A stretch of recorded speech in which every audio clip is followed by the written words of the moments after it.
The medieval genre explodes this year with a wild mix. Here in dark fantasy and hardcore soulslikes and turn-based RPG and even horror titles. What's up guys, it's Broz and this is the top 10 new medieval games of 2025 you can't miss. And we start with number 10, and this is Crimson Desert, a game that I have been following since the release of the first gameplay footage. Information from official sites, PS Store, and Steam still confirms a late 2025. Whispers about a late November launch are circulating, but these are often dismissed as placeholder dates. This is widely considered one of the most anticipated games of 2025 regardless of genre, with many in the community expressing high expectations. South Korean studio Pearl Abyss built this on their custom Blackspace engine, promising serious visual fidelity and physics-based combat. The game features a deep single-player action RPG with combo-heavy melee, alchemy for weapon abilities, and fight on horseback. Beyond action, players manage factions, resources, and explore a world with impressive verticality. And yes, you can fish and pet animals here. Developers even turned down a temporary PS5 exclusivity deal from Sony, indicating confidence in a broad market reach. A playable demo will be presented at Gamescom 2025 in August, offering a glimpse into its main story and boss battles. The game's development has been prolonged, with initial plans for an MMO shifting to a single-player focus, and the team has been refining the engine and voiceovers. Crimson Desert is slated to release for PS5, Xbox Series, and PC, including macOS. So that's what we're looking forward to. I could honestly end this top list with Kingdom Come Deliverance 2, which came out on February 4th this year.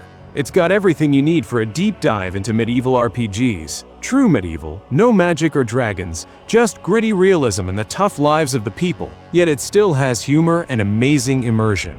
The script is massive, at 2.2 million words, dwarfing even Baldur's Gate 3, and making it the biggest in gaming history. That level of detail and authenticity from the devs is seriously impressive. I recently played it, and even after just 10 hours, I can tell you it's visually stunning with an incredible atmosphere, a vast open world, and tons of ways to play. For instance, I had a quest to get a murderer to confess. Whenever I tried to talk to him, he kept killing me. But when I just charged him with an axe, he immediately folded. Then I had choices: turn him over to the medieval police or kill him. Even with the police, there were more choices on his fate. The sheer number of quest variations and branching paths is insane. The unpredictability of characters and the consequences of your decisions are mind-blowing. The lore immersion is a solid 10/10. The only real hang-up for me was the combat. I'm not big on overly demanding combat, hence my struggles with soulslikes, and this one requires real effort to learn the mechanics. I just wasn't ready for that commitment yet. But I enjoyed the game so much, I know I'll come back to it when I am. I try not to overpraise games often, but this masterpiece from Czech Warhorse Studios is definitely the top medieval game of this year. Hunger from the United Kingdom studio Good Fun Corporation is hitting PC early access in 2025. This game looks incredibly cool and atmospheric, channeling a Renaissance Gothic art style inspired by Caravaggio. In the gaming world, medieval FPS horrors are rare, and this one delivers with impressive graphics and a grimdark extraction shooter where players fight each other while also battling the environment. It's set in a plague-ravaged Napoleonic Europe, blending early 1800s aesthetics with brutal combat. This project was developed by the team behind Hell Let Loose, featuring satisfying gunplay with crude flintlocks and experimental automatics, alongside a robust melee system inspired by Chivalry and Mordau.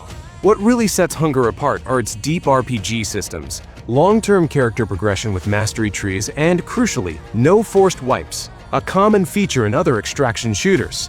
Players scavenge, craft, quest, and battle both the Hunger AI enemies and rival players, with progress persisting across runs. Developers plan roughly 2 years in early access, adding new maps, weapons, and characters, including over 30 weapons at launch. Upon release, players will find 6 playable characters, each with unique passive, tactical, and ultimate abilities, designed to ease them into different playstyles. Kingmakers from United States developers Redemption Road Games debuts in early access on October 8, 2025. This game offers a unique hybrid where players travel back in time to a war-torn medieval era, but with a vast arsenal of modern weapons. It includes assault rifles, tanks, and even attack helicopters, all against knights with swords. Battles are massive, real-time simulations with thousands of soldiers, driven by next-gen AI and featuring destructible environments. Players seamlessly swap between leading armies in RTS mode and wreaking havoc in third-person combat. The game supports solo play or teaming up with up to 3 friends in co-op to build a kingdom and change history. The community already compares it to Army of Darkness, highlighting its over-the-top, satisfying chaos. Its unique premise aims to save the future by rewriting the past, offering a dynamic sandbox experience. The developers chose Unreal Engine 4 for its superior physics calculations, crucial for simulating thousands of units and dynamic destruction, rather than the newer Unreal Engine 5. Early access will initially be available only on PC, but console versions for PS5 and Xbox Series are planned for later, likely in 2026. Save Birmingham, a medieval zombie survival horror game. And right off the bat, an interesting point.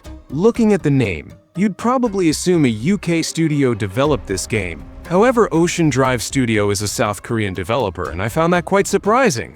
Set in a meticulously recreated 14th century Birmingham during a bubonic plague, players are the last survivors against shambling hordes. In early gameplay demos, the zombies seemed inactive and safe, with some movements and animations feeling clunky. While these demos are not the final result, some aspects did raise questions. Overall, this is not a cooperative blaster. It's a gritty, physics-based experience focused on stealth, scavenging, and managing deep survival mechanics like hunger, thirst, and wounds. Every action from barricading doors with furniture to repurposing ladders. Zombies do not respawn, so clearing an area is permanent, offering a unique long-term goal. Developers are constantly refining animations and physics, acknowledging early builds might show collision issues. Ocean Drive Studio previously developed Lost Eidolons and is known for crafting games based on genres their creative director deeply understands as a hardcore player. There is a small chance the full game releases in 2025, more plausibly 2026, but early access is very probable this fall or winter.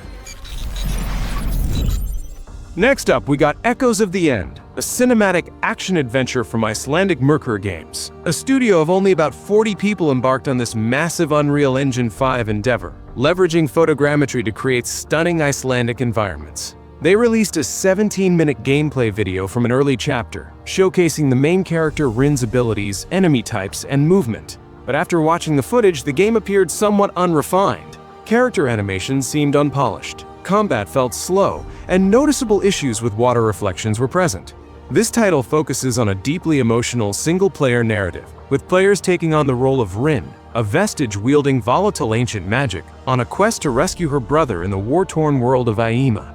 Beyond standard swords and magic, the game offers gravity-defying puzzles and world exploration alongside a companion across 10 meticulously crafted chapters. It aims for a mature journey without multiplayer distractions, prioritizing its cinematic moments and memorable characters.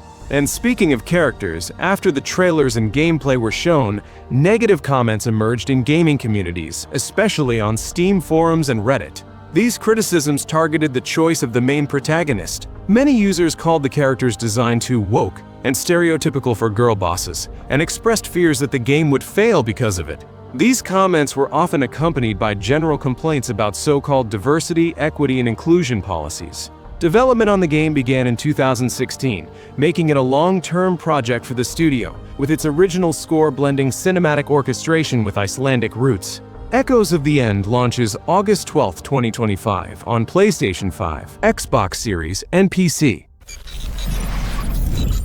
Well, and to whom if not a Norwegian to develop games with Vikings? NORSE Oath of Blood, a turn-based tactics RPG from Arctic Hazard Studio, is slated for a 2025 release on PS5, Xbox Series, and PC.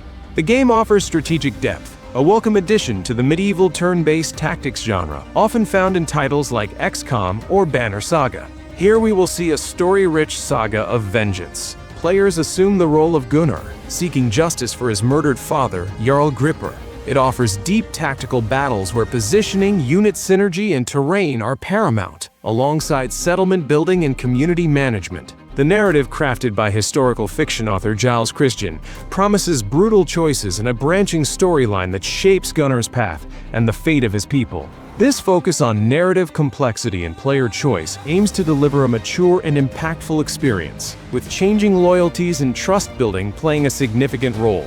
The developers have also confirmed full English audio and subtitles, alongside multiple other languages, ensuring broad accessibility to its story. The game's setting aims for historical plausibility, with developers putting effort into research, though some exaggerated elements still are present.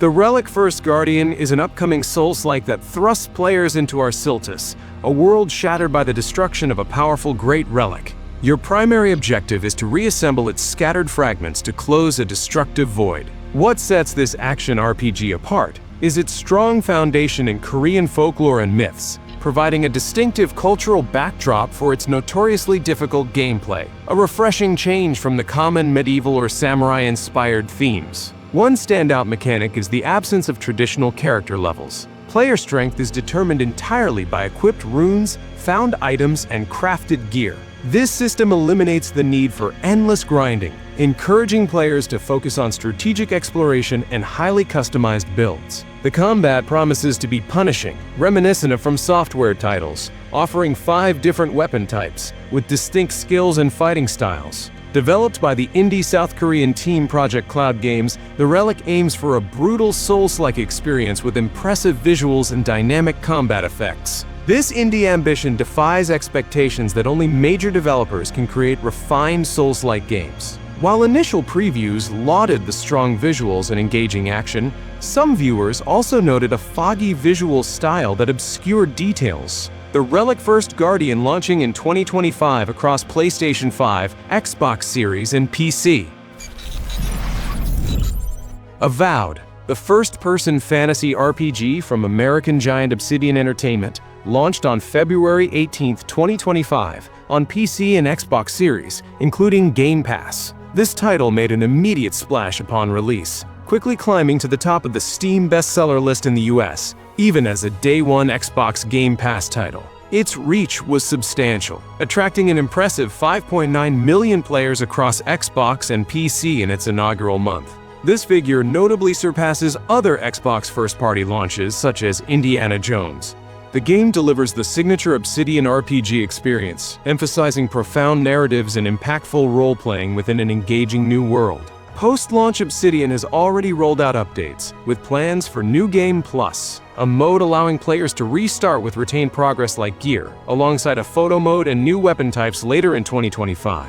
The game features a blend of magic, melee, and ranged combat with extensive skill trees for fighters, rangers, wizards, and godlikes, where choices influence alliances and companions. Some reviews noted it felt unfinished on a deeper level, or not really a deep RPG, but praised its fight and world building.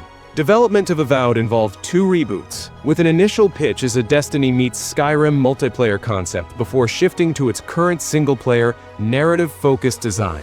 While initially exclusive to Xbox and PC, a PS5 release is highly probable, with developers hinting it's only a matter of time. Solasta II is a turn-based tactics RPG launching PC Early Access in 2025. It offers a D&D-like experience for players after Baldur's Gate 3, providing a faithful adaptation. Developed by Tactical Adventures, Solasta II stays true its Dungeons & Dragons tabletop roots, adapting the latest 2024 rule set. Players create and guide their own party of 4 adventurers through the new lands of Neokos, facing threats and shaping their family legacy. French developers are evolving the core gameplay systems, offering more choice in story and combat. While the demo showed improvements in voice acting and level design over the first part, some players noted navigation could be challenging. The game promises a deep, customizable experience, allowing free roaming and map uncovering with environmental hazards and new armors. It aims to deliver a true tabletop feel where choices and dice rolls decide destiny, and includes a Dungeon Maker editor for custom content. This allows for community-created modules, significantly extending replayability beyond the main campaign. For the true fans of the genre, the developers stated that Solasta II will not offer the option to switch between the 2014 and 2024 D&D rule sets, as supporting both would be equivalent to developing two separate games. And now for the bonus part. Tainted Grail: The Fall of Avalon from Polish studio Questline launched on May 23 on current-gen consoles and PC, graduating from its early access phase. This first-person open-world RPG immerses players in a dark Arthurian fantasy world 600 years after King Arthur's fall, afflicted by the Red Death and the Weirdness. It boasts a massive 50 to 70-hour main campaign with over 20 side quests, all featuring a complex branching storyline where moral choices have real consequences. Combat is a fluid blend of melee, ranged, and magic, encouraging limitless hybrid playstyles. In this journey, the main thing is to survive. Constant threats, such as hunger, diseases, and the weirdness that comes at night, a chaotic ancient force, make every step dangerous. While it's an ambitious indie title, some early reviews noted it still felt underbaked or had horrible combat and stutter mode even after release, indicating technical challenges for the small studio.